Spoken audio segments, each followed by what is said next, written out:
கோவை மாவட்டம் ஆனைக்கட்டி பகுதியில் யானை மிதித்து ஒருவர் பரிதாபமாக உயிரிழந்திருக்கிறார். இது தொடர்பான அண்மை செய்தியை பார்த்து வருகிறோம்.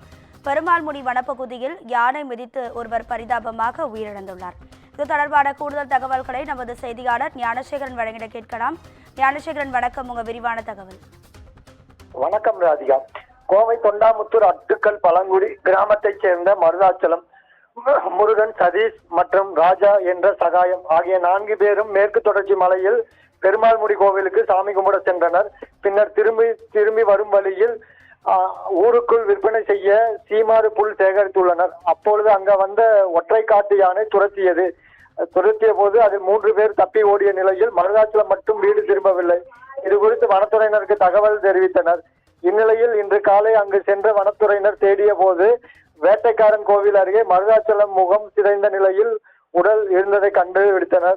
இது குறித்து தொண்டாமுத்தூர் காவல்துறையினருக்கும் தகவல் தெரிவித்தனர். உடலை கைப்பற்றிய காவல்துறையினர் உடல்கூறு ஆய்வுக்காக கோவை அரசு மருத்துவமனைக்கு அனுப்பி வைத்தனர். மேலும் இது குறித்து வழக்கு பதிவு செய்து விசாரணை நடத்தி வருகின்றனர்.